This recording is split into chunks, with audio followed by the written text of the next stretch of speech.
Hey galera, Jason aqui em mais um episódio do ASMI, analisando sinopse de mangás dos inscritos.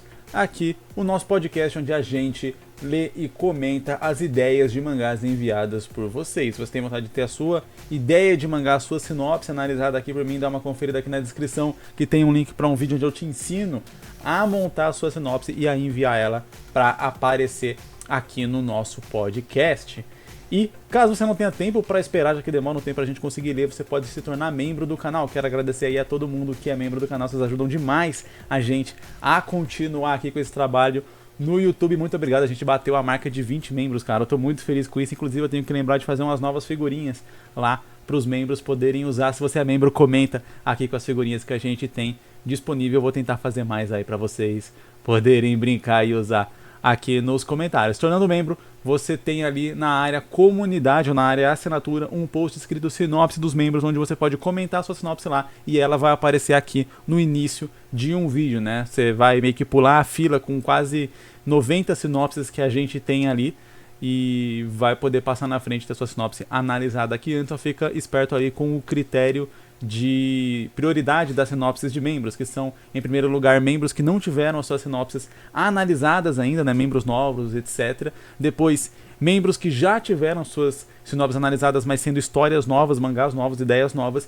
E, em último lugar de prioridade, sinopses que eu já analisei aqui, mas foram refeitas e estão querendo uma análise nova. Aí, a primeira sinopse que a gente vai ver aqui no episódio de hoje é uma sinopse de membro. Mas antes de começar a analisar essa sinopse, eu quero dizer que tá rolando o concurso, primeiro concurso extinto Mangaká, com parceria da XPP em um concurso de mangá, aí onde você tem vários prêmios bacanas, inclusive, ó, essas coisinhas que estão aqui atrás, né, se você tá vendo só no podcast, tá moscando, mas enfim, você tá vendo aqui no vídeo, essas coisinhas que estão aqui atrás são prêmios do nosso concurso. Então, se você tem vontade aí de concorrer a uma delas e fazer aí um mangá e participar desse concurso, dá uma conferida no vídeo que eu postei aqui no canal na última sexta-feira, se você tá vendo esse episódio aqui na data de lançamento. Se não tiver, é só dar uma conferida no meu canal do YouTube aí no vídeo sobre o concurso de mangás. Agora sim, bora começar nosso episódio. E o nome do nosso primeiro mangá é Caçadores de Deuses. Dois jovens deuses vivem em pé de guerra pelo destino do mundo. Lakshmi, deusa da fertilidade e prosperidade, lutando pela existência da humanidade, versus Thanatos, deus da guerra e da morte, lutando pela aniquilação da vida na Terra. Assim, seus pais decidem mandar ambos os deuses à Terra para viverem uma temporada sendo humanos e decidirem de uma vez por todas qual será o destino da humanidade. Mal sabia Lakshmi que o destino da Terra já havia sido decretado e que sua ida à Terra não passava de uma armadilha a fim de mantê-la distante de qualquer chance de impedir a extinção da Terra. Achei bem interessante esse conceito, cara. Tem que dizer que eu achei realmente bem interessante esse conceito.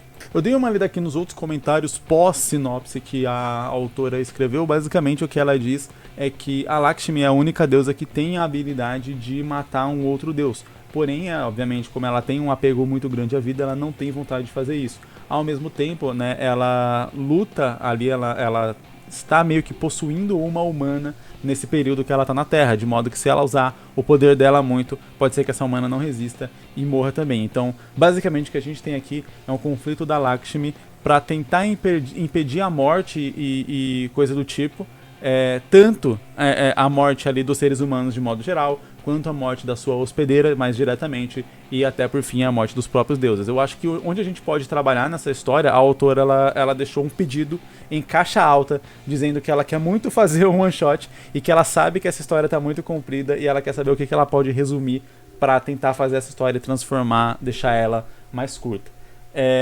Para fazer um one shot, né, eu sempre falo assim, um one shot é uma história fechada, independente do número de páginas que ele tem. Você pode fazer um one shot de 150 páginas, como é o caso de Macaia, por exemplo. Só que, enfim, quando a gente faz um one shot de 150 páginas, a gente basicamente está fazendo uma minissérie. É mais fácil você cortar ali e transformar aquilo numa minissérie, né? Que eu quis realmente fazer o Macaia num modelo como se ele fosse um livro fechado ali. Hoje tem continuação, etc., mas você ainda consegue ler as histórias separadamente. Mas, certo, então assim, você pode fazer um one shot, só que talvez com um número um pouco maior de páginas. A gente pode estar falando de 50, 60, 70 páginas, por exemplo, e ainda assim ser um one shot, ainda assim ser uma história fechada. Quais são os pontos aqui que eu acho que dá para ser trabalhado nessa história para que a gente possa fechar ela? é o desenvolvimento da personagem em relação a um conflito interno dela. Qual que é o conflito interno dela? Ela quer lutar pela vida. Porém, existe uma coisa no nosso mundo que a gente chama de paradoxo da tolerância. Paradoxo da tolerância significa que a gente deve ser tolerante. Porém, se a gente tolerar alguém que é intolerante, a gente dá a oportunidade dessa pessoa assumir o poder e, a partir da sua intolerância, ela impedir que a tolerância continue existindo. Eu espero que eu tenha sido claro aqui. O que quer dizer aqui? Se você, como tolerante, permite que alguém que é intolerante assuma o poder, como ele é intolerante, ele não vai tolerar que a própria tolerância continue existindo. Ou seja, se a tolerância ela for levada ao pé da letra, ela mesmo pode se matar, digamos assim. Como que eu imagino transpor isso para essa história aqui? A Lakshmi, ela tem esse amor exacerbado pela vida, a ponto de que ela tem a habilidade de matar um deus, porém ela não quer fazer isso de jeito nenhum. Ela quer ali conseguir salvar tanto os humanos quanto os deuses, só que os deuses querem exterminar o humano. Logo, ela também tem uma espécie de paradoxo que ela vai ter que enfrentar ao longo da história. O que eu acho que a gente poderia fazer para poder trabalhar essa história com base nisso? O final seria a Lakshmi ter que decidir matar um deus. Exatamente por conta da mesma razão do paradoxo da tolerância. Porque se a Lakshmi ela quer lutar pela vida, porém deixar um deus vivo significa matar todas as outras vidas, então ela tem que escolher pela menor perda possível. No caso da tolerância, é escolher ser intolerante com o próprio intolerante. No caso da Lakshmi, seja matar aquele que quer matar os outros. E aí, como que a gente trabalharia isso ao longo da história? A gente teria que ter a Lakshmi nessa visão dela romantizada, começando a história com a visão romantizada, né? Porque geralmente protagonista, né? Quando a gente vai tentar contar uma história, a gente quer fazer um arco de personagem a partir do protagonista ou algo do tipo, né? A jornada do protagonista para realizar alguma tarefa. E geralmente ao longo de realizar essa tarefa, a gente tem o arco de personagem que é o próprio personagem se engrandecendo enquanto ele faz essa busca, seja ele aprendendo a lidar com alguma característica, seja ele aprendendo, por exemplo, a lidar com os próprios sentimentos, seja ele evoluindo ali de qualquer forma. Aqui a gente pode evoluir a Lakshmi de uma personagem mais idealista para uma personagem um pouco mais realista, que ainda pode manter os seus ideais firmes, mas agora sendo um pouco mais realista de que algumas atitudes precisam ser tomadas a fim de um bem maior, por exemplo. Então vamos lá, a Lakshmi ela pode começar com essa visão mais idealizada, onde ela vai tentar salvar a Terra, e aí, conforme ela vai interagindo com os seres humanos logo no começo da história, a gente pode apresentar para o leitor e para Lakshmi algumas situações onde algo que seria considerado ruim pela Lakshmi tem que ser feito para que um mal maior não aconteça. Então, um exemplo disso é você sacrificar um animal que está sofrendo muito. Então, você mata ele. É uma atitude muito cruel você pegar só o recorte, você matou aquele animal. Mas se ele é um animal que está sofrendo muito e que a morte dele é inevitável, você encurtar esse sofrimento já matando ele agora, teoricamente, é um ato de misericórdia, apesar de ser cruel. Então você já apresenta ali essa dualidade, tipo, pera, essa pessoa está sendo cruel ou ela está sendo generosa? Onde que tá, sabe? E talvez isso não possa ser o tipo de coisa que a gente apresenta no começo e a Lakshmi, por ainda estar com aquela personalidade idealista, ela vai achar que aquilo é cruel. Ela vai achar que aquele ser humano está errado ou algo do tipo, que ele merece ser julgado ou algo assim. Então, ao longo da história, talvez não necessariamente no começo. Aqui, se a gente fizer isso no começo, a gente encurta mais a história. Mas a gente pode apresentar, dividir em algumas situações. Então, a primeira situação pode ser realmente alguma situação onde a gente coloca o leitor e a Lakshmi no mesmo papel. Então, ela chega na Terra e a partir dali ela tem que trabalhar nessa questão da salvação. E como ela imagina fazer essa salvação? Ela tem que mostrar que os seres humanos são bons. Como ela faz isso, por exemplo, impedindo o assassinato de alguém. Então, já trabalhando essa questão da vida e da morte. Então, alguém vai matar outra pessoa por algum motivo e ela impede. Beleza. Ela impediu o assassinato, ela levou o outro à justiça, ela fez a questão da justiça.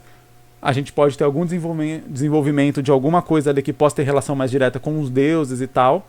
E aí, um pouco mais depois da história, a gente pode ter essa questão do animal.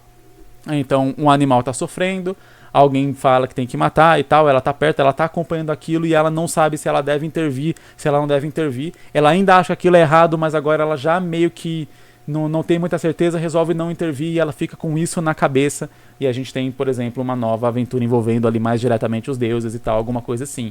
E aí, talvez pro final mesmo, pra gente trabalhar e chegar no final dessa história, no terceiro ato, a Lakshmi, ela pode descobrir que aquela pessoa que ela prendeu ali, que ela impediu que matasse a outra, na verdade, ela ia matar a outra porque ela descobriu, sei lá, que a outra estava planejando matar não sei quem, ou algo assim. Então, tipo assim, era uma atitude que, por mais que possa não ser considerada a atitude mais correta, ainda assim era uma atitude que o fato de ela ter impedido aquela morte de acontecer fez com que, sei lá, uma vila fosse incendiada, por exemplo. Aquela pessoa que salvou era, sei lá, uma líder de uma gangue ou algo assim, que depois tacou fogo numa vila e matou várias pessoas. Então, a atitude dela de salvar uma vida condenou, sei lá, 5 ou 6 vidas ou algo do tipo. E aí ela começa a perceber que nem sempre as coisas são tão preto no branco assim, de que morte é sempre errado e que vida é sempre certo e tal. E isso é um conceito extremamente polêmico até, na verdade, para ser levado em consideração, mas talvez seja o caminho que ela possa seguir de pera, as coisas não são tão simples assim, tão preto no branco, e aí talvez seja onde ela decide que por mais que existam coisas ruins na Terra, sim, existem coisas ruins na Terra, existem seres humanos que são maus, coisa do tipo, mas nem todo mundo merece morrer só por conta disso. E aí é quando ela decide que ela vai usar o poder que ela jurou. Talvez a gente pode abrir a história com ela fazendo esse juramento, de que ela nunca ia usar o poder dela para matar um outro igual, um deus, etc. Ou para matar ninguém. E aí ela decide no final que ela vai sim usar esse poder para matar o deus que quer matar os humanos, porque no fim ela tá fazendo algo horrível, mas seria por um bem maior. E aí a gente teria o arco completo da personagem. E talvez no final a gente pode fazer algo que ela nem precisa necessariamente matar aquele deus, mas que o ponto do deus, e aí a gente faz uma reversão de valores, onde aquele deus da morte não é totalmente mal, mas que o ponto do deus era que sim, a morte às vezes ela é necessária por outros aspectos, né, que não só é mal e bom e coisa do tipo. E aí quando a Lakshmi decide matar ele, ele fala muito bem, você passou no teste, digamos assim, você aprendeu que as coisas não são preto no branco e você está mais perto agora de se tornar uma deusa muito melhor para esse mundo. Eu nunca quis matar todo mundo desse mundo. O meu objetivo, na verdade, era que você entendesse que a morte ela precisa acontecer, ela faz parte da vida e ela é importante por um motivo. Enfim, e aí a gente tem toda uma história falando sobre vida e morte, algo assim. Então talvez até daria para colocar outras situações onde teve uma perda e aí a pessoa não aceita, mas depois de um tempo, a partir dessa perda, ela consegue também evoluir, engrandecer ou algo do tipo. Enfim, para ter uma mensagem um pouco mais bonita que não seja só também, não fique parecendo uma história que tá passando pano para pena de morte. Esse é um detalhe meio problemático que pode acontecer ali. Mas eu acho que esse seria um modelo para contar essa história de uma maneira um pouco mais curta, né? Que seja, se você quiser estender muito para colocar vários eventos ali no meio, você pode fazer 3, 4 capítulos, mas eu consigo imaginar a gente montando essa história em umas 70 páginas, por exemplo, onde a cada mais ou menos 20 páginas a gente tem um desses eventos mais marcantes com morte até que chega no final, para realmente ela decidir matar o deus. E aí, enfim, eu imagino que seria um plot twist muito legal o deus dizer que realmente ele não queria matar todo mundo, mas que ela precisava aprender que a morte ela é necessária e portanto, ela não precisa ter mais aquela visão ali que ela tinha no começo ali, mega idealizada sobre a vida e coisa do tipo. Acho que seria bem, bem interessante. E vamos então para nossa lista padrão aqui de sinopses. O nome do nosso próximo mangá, eu ia falar próprio. O nome do nosso próximo mangá é Feeling 7. Eu não consigo pensar na tradução direta. Se fosse Seven Feelings, seria tipo 7 sentimentos. Feeling 7 me parece tipo sentindo 7. E eu não tenho muita certeza. Sentimento 7, talvez? Não, aí seria Seven Feeling, eu acho. Talvez. Aí seria eu não sei como seria a tradução exata. Mas vamos lá. Um garoto chamado Hakiro Oliveira, gostei do nome, muito popular em sua escola no Japão, tinha uma vida ótima, com dinheiro, amigos, namorada, ótimas notas, mas tinha um grande porém. Hakiro era um garoto mesquinho, metido e mimado, mas sua vida mudou, tá? Mudou de avesso. Seria virou do avesso ou mudou. Mudou de avesso, eu não sei se tem algum lugar que usa essa expressão, mas ok. Ao não ajudar uma senhora a atravessar a rua. Da noite pro dia, sua família foi roubada e perdeu a maioria da grana. Sua namorada termina com ele e logo em seguida começa a namorar com outro. E foi pego em pegadinha e virou piada. Tá, Foi pego numa pegadinha e virou pirata.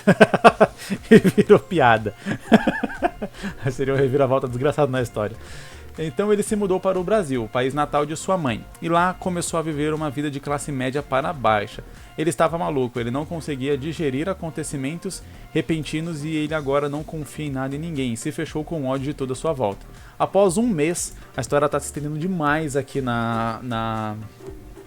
no prólogo dela. Enfim, depois de um mês, seus pais, com raiva de tudo que estavam sofrendo, mandaram Hakiro ir a um mercado mais próximo. Tá. Hakiro estava sem ânimo e sem motivo para viver e ele vai sem mais, sem menos. Ele pensava que iria ser algo normal, mas uma criatura aparece em sua frente do nada no meio da rua. Ficou muito estranha a composição dessa frase. Seus pais, com raiva de tudo que estavam sofrendo, mandaram Hakiro ao mercado mais próximo. Tipo, não tem uma... Aqui fala como se tipo, fosse... Mandar ele ao mercado fosse uma consequência, uma reação a estar com raiva. Tipo, nossa, que raiva que eu tô. Filho, vai no mercado comprar pão que hoje eu tô puto. Não consigo captar o nexo aqui das ações. Mas vamos lá. E aí a história teve uma reviravolta desgraçada. Mas uma criatura aparece em sua frente no meio da rua, que havia isolado o garoto e é atacado pelo monstro. Ele não estava hesitando e a criatura estranhou um momento. E nesse momento ele é acertado por um raio de luz. Hakiro Soki. Era Hakiro Soki. Soke. Deve ser separado, que a pessoa começou a escrever empolgada e até escrevendo tudo junto. Só que um pouco diferente. Então eles lutam, a criatura é expurgada e quando Hakiro percebe, ouve voz em sua cabeça dizendo: agora somos seus guardiões, somos múltiplas personalidades que irão servir para te ajudar a sobreviver. Agora sua vida está em risco por toda a eternidade, garoto só. De novo agora, em um destino, Hakiro se mete em algo sobrenatural que ele não sabe explicar. Tá. Eu senti aquela velha coisa da história que ela tava caminhando para um rumo e aí de repente tem uma reviravolta porque o autor queria fazer outra coisa. Eu não acho que é necessário todo esse background pro Hakiro pra história que vem a seguir, sabe? Eu não consigo ver por que ele precisa estar no Japão. É aquele negócio que eu falei já no começo. Eu já percebi logo no começo que o prólogo dessa história estava muito extenso. Você pensa que a história só vai começar de verdade quando o Hakiro assumir essas personalidades e enfrentar uns monstros. Só que olha o tanto de coisa que aconteceu antes. Eu tenho certeza que enquanto eu li aqui, qualquer pessoa que estava ouvindo essa sinopse já estava imaginando o que ia acontecer ali, qual que ia ser a virada, mas que ia ser com um lance que tem a ver com essa maré de azar, com esse lance de ele não ter ajudado a senhora, de ele meio que tá tendo uma espécie de karma ou algo assim, como que é resolver aquilo. Eu tenho certeza que ninguém esperava que do nada ele ia ser atacado por um monstro, ganhar poderes e múltipla personalidade, e agora ele ia sair sendo o Ichigo enfrentando Hollows por aí. Enfim, eu tô brincando com essa última parte porque é um modelo padrão ali de mangá. Acho que Bleach é um exemplo clássico, mas todo mangá é tipo, eu tenho poderes e eu saio enfrentando criaturas que são meio fantasmagóricas a partir de algo assim. Enfim, o que eu quero dizer é que aqui a gente tem duas histórias.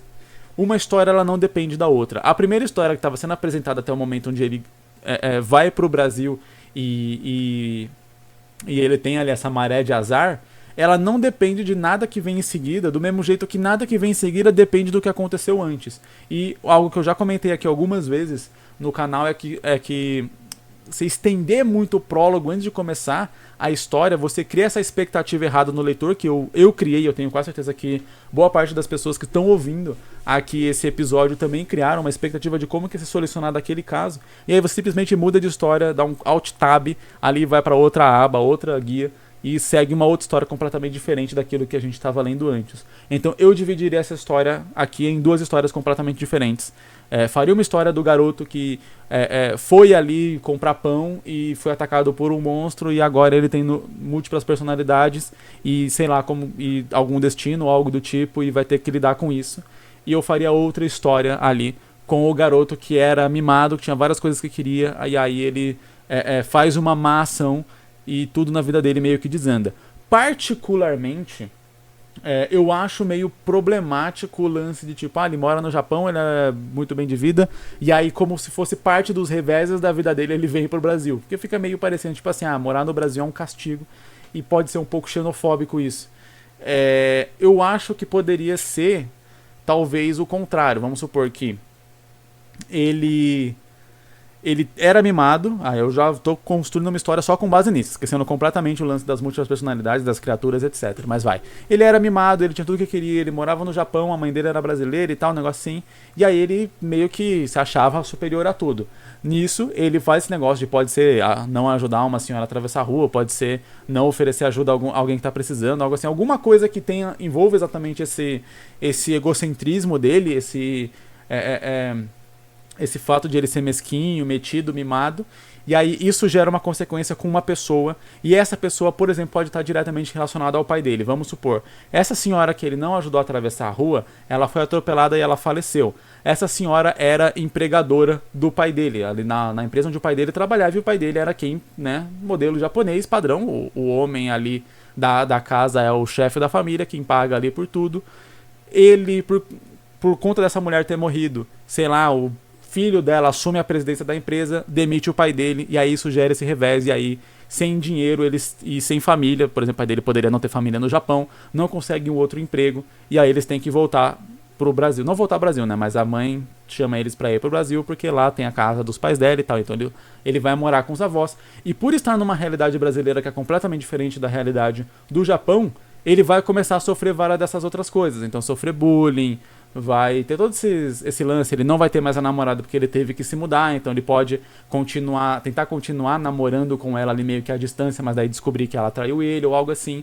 E aí meio que ele vai perceber que tudo de ruim que tá acontecendo, que ele pode inicialmente culpar o pai dele, culpar a família, culpar Deus e o mundo e tal, mas em algum determinado momento da história ele vai perceber que ele pode, inclusive, esses reveses podem ser apresentados como se realmente fosse uma espécie de maré de azar, como se fosse realmente quase que algo sobrenatural que aconteceu com ele, mas lá na frente da história ele vai descobrir que o que aconteceu na verdade foi isso. A mulher que ele não ajudou ali, ela faleceu. Por conta desse falecimento, quem assumiu a direção da empresa demitiu o pai dele, então foi a atitude dele, foi o egocentrismo dele que diretamente causou tudo isso que tá de ruim na vida dele, e a partir disso ele decide mudar de vida, ser uma pessoa melhor, e aí a gente completa o arco de personagem que temos um personagem babaca, otário e metido, esse personagem vai aprender que ser assim tem sérias consequências na vida real, e que portanto ele precisa ser uma pessoa melhor para poder colher melhores frutos. E aí, enfim, a gente pode terminar com ele fazendo alguma boa ação, alguma coisa desse tipo, sem necessariamente mostrar que ele realmente colheu um fruto positivo, porque daí ficaria parecendo que ele só tá, tipo, meio que hackeando o jogo. Não, eu vou só ser bonzinho pra poder receber algo em troca, e aí ficou uma mensagem um pouco negativa pra história, mas o lance seria realmente ele talvez perceber isso de alguma forma, talvez ele percebe isso antes de gerar, tipo, depois de ter gerado já a mudança. Então ele vai passando por várias coisas negativas, várias coisas ruins. Inicialmente ele vai culpando tudo, depois ele vai meio que se acostumando.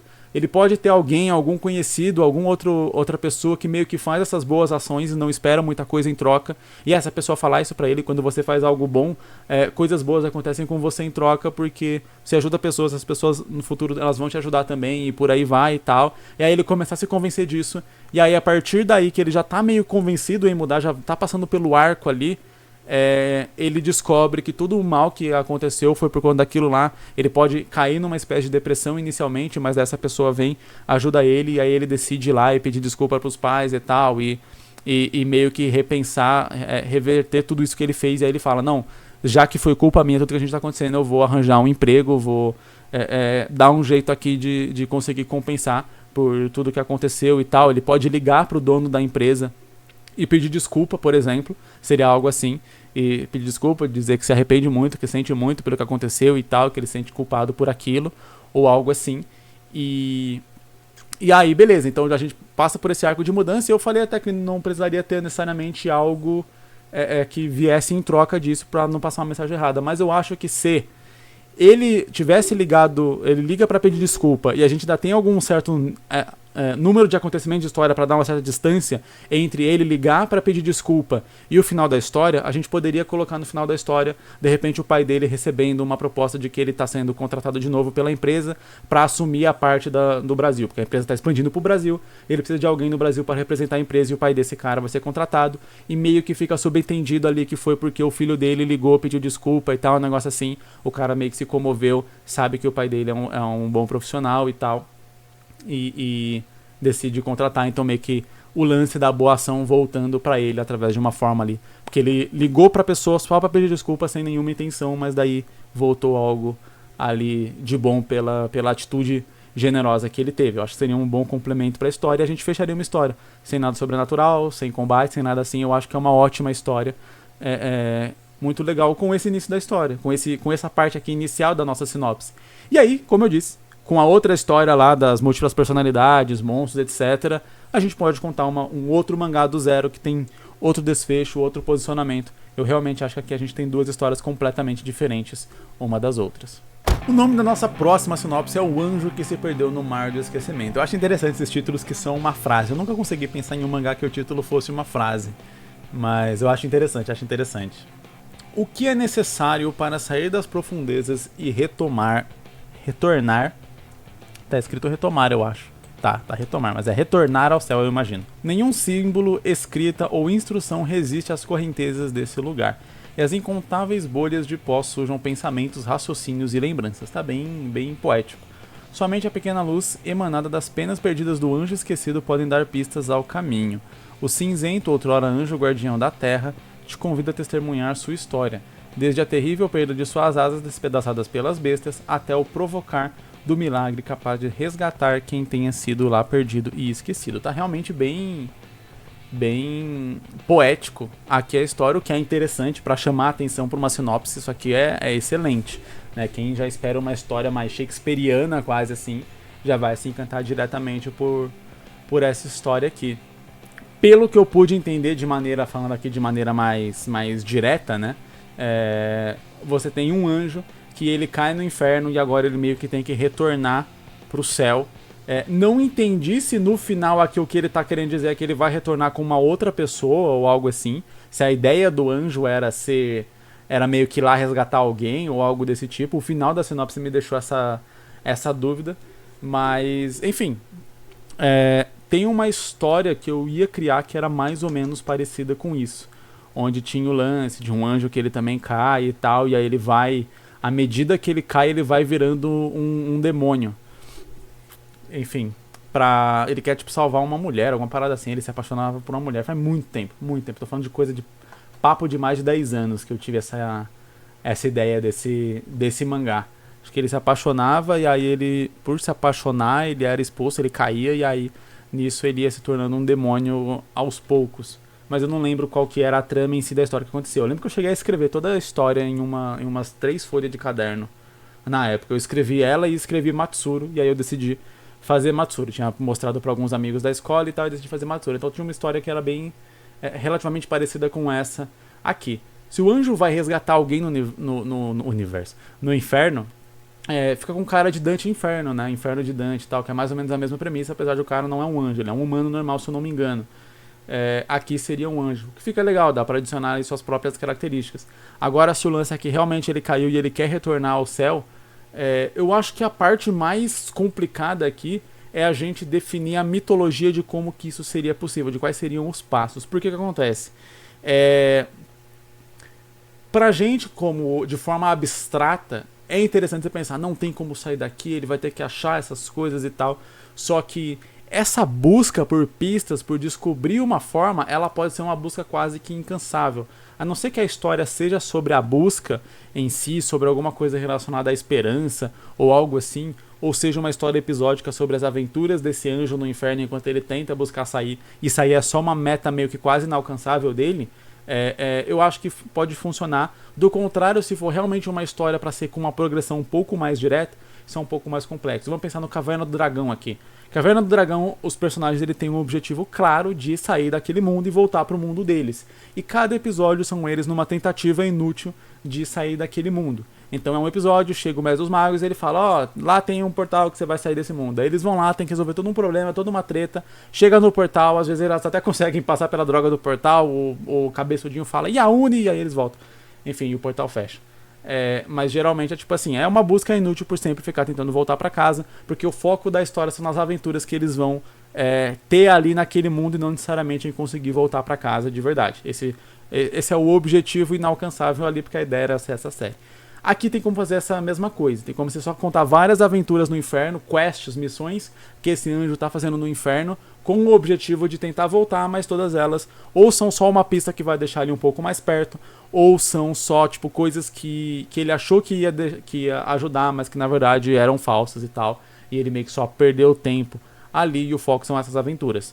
O outro modelo mais direto para montar uma história um pouco mais curta, aí você precisa bolar melhor as etapas para sair, e o anjo ele tem que saber essas etapas de alguma forma. Vamos supor que enquanto ele está caindo, ele conseguiu uma espécie de mapa ou alguma coisa assim, ou uma espécie de profecia, e realmente pode ser que, quando fala aqui, ó, eu achei bem interessante essa frase, somente a pequena luz emanada das penas perdidas do anjo esquecido podem dar pistas do caminho. Então eu acho interessante, talvez, meio que as penas que ele perdeu enquanto ele caía, as penas da asa dele, são tipo as migalhas do João e Maria ali, sabe? Que João e Maria eles se perdem ali na floresta, mas eu acho que a Maria vai jogando migalhas do pão deles ao longo da floresta, de modo que eles conseguem achar o caminho de volta para casa depois que eles conseguem fugir da bruxa.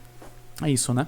Enfim, poderia ser algo mais ou menos parecido. Então não é que não exista um caminho, mas o caminho é esse. O que é parecido também com um pouco do caso de Teseu, né? Teseu ele é mandado pro labirinto do Minotauro, e aí a Ariadne, se eu não me engano é Ariadne o nome, ela dá pra ele um bagulho de linha, um carretel de linha de pipa. Eu esqueci como é que é o nome na mitologia desse negócio, mas pro nosso tempo é um carretel de linha de pipa.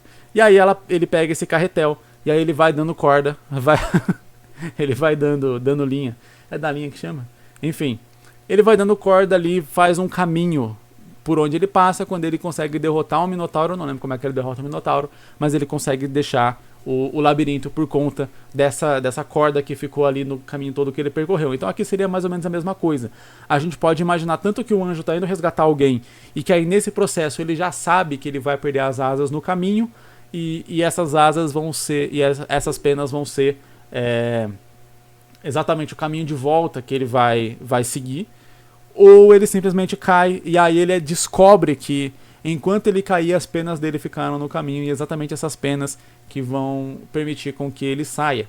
Ou a gente pode até inverter completamente essa história, pensando ali no lance de que está tratando o anjo como a terceira pessoa, de modo que alguém que está querendo deixar um inferno por qualquer motivo, acho que todo mundo tem motivo para deixar um inferno, né?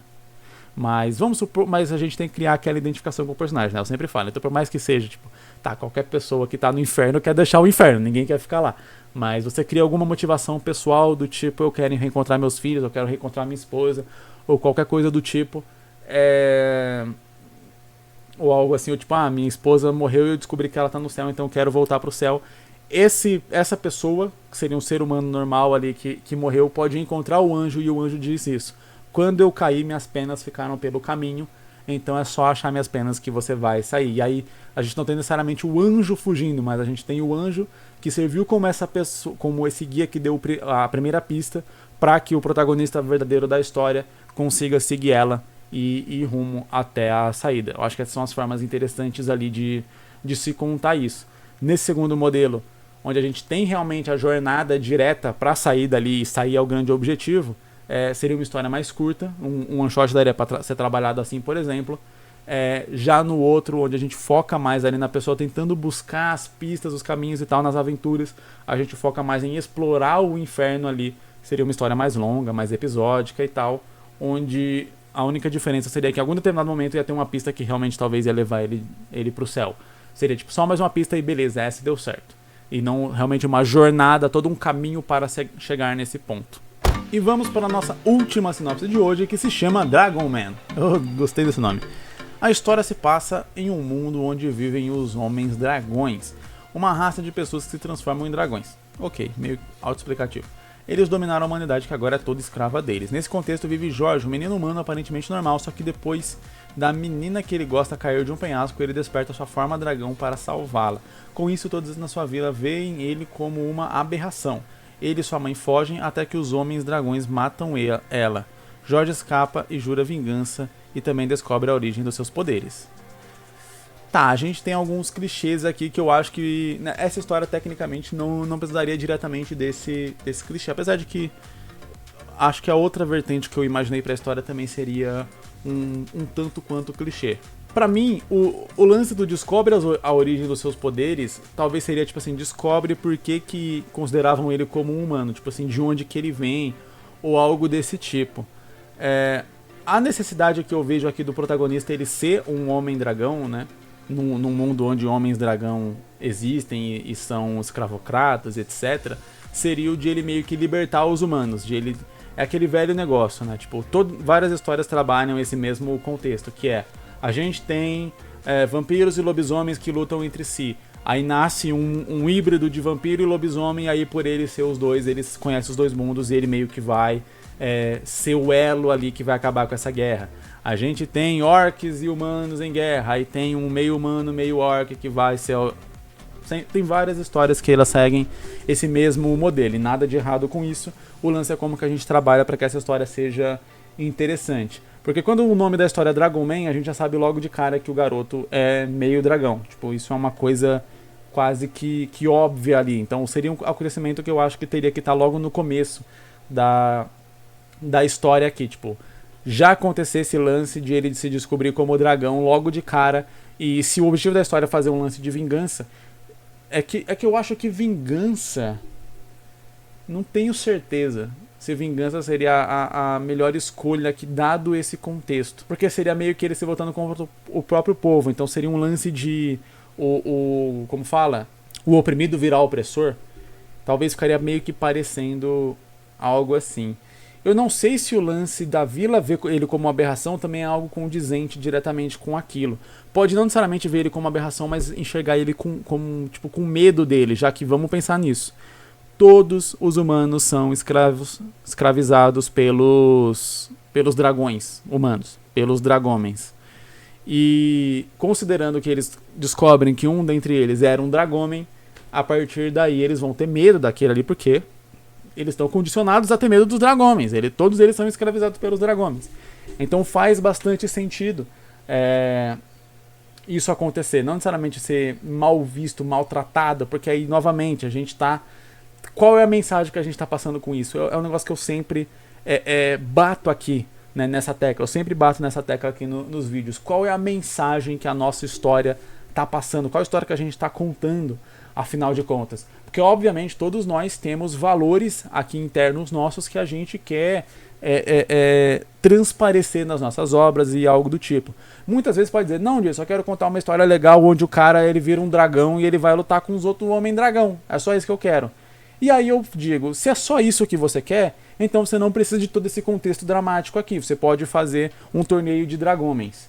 E beleza, e você vai ter um cara que vira dragão enfrentando vários outros dragões.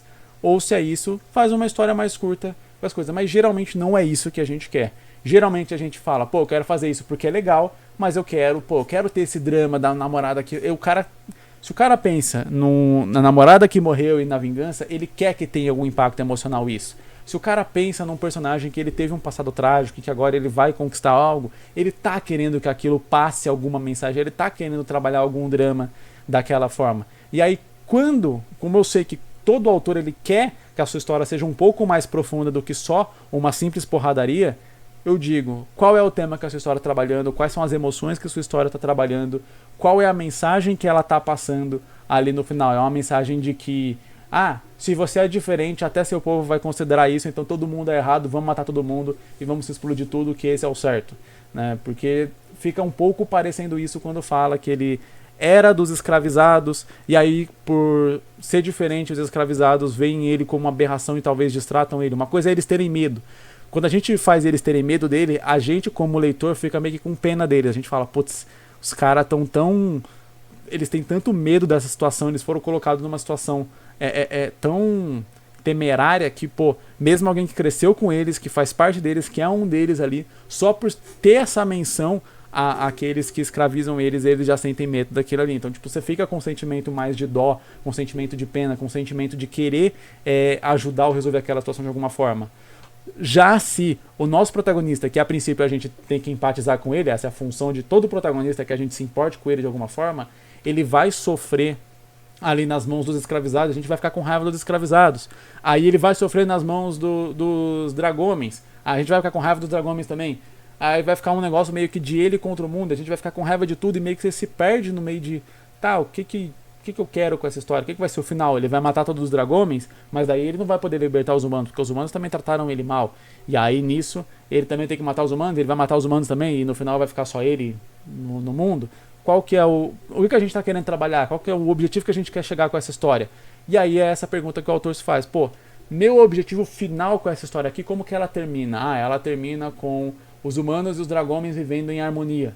Beleza, quais são os caminhos que eu preciso ter nessa história para que eu consiga chegar nesse final? Então, nem todos os dragões podem ser desgraçados e a gente querer que eles morram, porque senão a gente, como leitor, não aceitaria um final onde, tá tudo bem, vamos conviver em harmonia. Tem que ser mostrado que existem dragões que são escravocratas e existem dragões que não concordam com isso e que às vezes estão até querendo libertar os humanos, e é com esses que provavelmente o protagonista vai se juntar. Ao mesmo tempo que a gente precisa mostrar que os escravizados eles estão sofrendo ali, a gente não pode sentir raiva deles, porque se a gente sentir raiva deles também, né, por comportamentos ali que pareçam injustificados para a história ou algo do tipo, certas injustiças por parte deles, a gente também não vai conseguir aceitar de boa esse final da história. Para que a gente consiga aceitar, a gente precisa empatizar com os escravizados e entender que mesmo os dragões ali, eles estão sendo manipulados por alguns dragões que são do mal e que esses sim têm que ser derrotados para que a sociedade consiga se estabelecer. Você fala, não, meu objetivo é que os dragões caiam e que os homens sejam elevados. Então beleza, você vai trabalhar todos os dragões como desgraçados e só o protagonista como não desgraçado, exatamente porque ele cresceu com os humanos. E aí a gente vai ter que fazer um lance de revolta com ele e os humanos para que a gente torça para que os humanos assumam o controle, assumam o poder e tenham a sua liberdade. Logo, a gente também não pode fazer os humanos destratarem o protagonista logo de cara, porque senão a gente fica com raiva deles e aí entra tudo aquilo que eu já falei antes. Então, o conceito para mim é sempre você imaginar onde eu quero chegar com essa história. E aí você vai fazendo o processo de frente para trás. De trás para frente. Sei lá, você imagina o fim e aí você vai imaginando o que você precisa fazer para chegar nesse fim. Né? Quais são as coisas que eu preciso mostrar e que eu preciso fazer. Porque muitas vezes a gente vai imaginando nossa história em ordem cronológica, que ela vai acontecendo, e a gente cria situações que a gente está criando só naquele momento porque sim, e a gente só vai perceber depois que, putz, aquilo que eu fiz lá atrás me ferra agora. Aquela menção que eu fiz, aquele jeito que eu contei, aquilo que eu apresentei, ele me ferra agora para poder contar essa parte que eu quero contar. Aí você tem que fazer todo um rocambole ali, de pegar uma parte, mudar, apresentar uma nova coisa, fazer ali um remendo para poder seguir para aquele final agora que você está imaginando. E às vezes, como você, novamente, não estava com aquele final muito fixo na sua cabeça, você falou, não, o final na verdade não vai ser aquele não, vai ser outro. Aí beleza, novamente vem o rocambole e tal, remendo, blá blá blá, para poder ir para aquele outro final. E aí a sua história vai virando um Frankenstein com várias coisas que você foi tendo que remendar e costurar e refazer ali para poder chegar no final. Que se você tivesse imaginado já o final antes, indo trabalhando em retrospecto do começo ali, tipo, o que eu preciso trabalhar agora para que aquele final seja justificado, seria uma história muito mais coesa, muito mais certinha e muito mais agradável de se ler. E eu falo isso novamente por conta própria, porque quando eu resolvi transformar Hooligan em série, a minha ideia era só ter uma série meio que contínua, de modo que eu pudesse ter uma recorrência de leitores. Eu já fazia vários one-shots, mas eu tinha percebido que o one-shot, por mais que era interessante para eu ter algo para apresentar para as pessoas, ele não gerava um certo nível de engajamento que Matsuru, por exemplo, foi o primeiro mangá que eu publiquei online e gerou, que era as pessoas irem acompanhando ali. Eu falei, Hooligan, eu vou fazer isso, só que eu caí na besteira de que eu tinha uma vaga ideia do final de Hooligan, mas não uma ideia real. Eu não tinha um planejamento da série como um todo. E isso fez com que eu tivesse que mudar várias coisas. E até hoje tem várias coisas que eu fiz nas partes que me ferram pro final que eu quero pensar. E aí eu vou tendo que fazer esses remendos, porque é isso ou refazer a história. É tipo assim, ou eu faço esses remendos, ou duas opções. Eu refaço tudo que eu já desenhei, o que é completamente inviável porque foram 5 anos de produção, ou eu abandono a história, o que pra mim também é completamente inviável porque foram 5 anos de produção e tem muita gente esperando que Hooligan volte. Então o que eu tenho que fazer são os remendos. Mas, exatamente, eu tô falando isso, e a ideia de todo esse canal aqui é tentar dar dicas de criação, de produção de mangá, para que vocês não precisem cometer os mesmos erros que eu cometi por não ter exatamente alguém que fizesse esse trabalho pra mim, que eu faço aqui pra você. E eu espero que você tenha gostado desse vídeo e, sobretudo, que ele tenha te ajudado. Esse episódio tem que parar de ficar falando no vídeo. Deixa seu like aqui embaixo, sua avaliação aí na plataforma que você está ouvindo, que ajuda demais a plataforma a continuar recomendando para novos usuários, entender que aqui é um conteúdo de qualidade. Muito obrigado para você que assistiu esse episódio inteiro e eu vejo você em um próximo. Falou!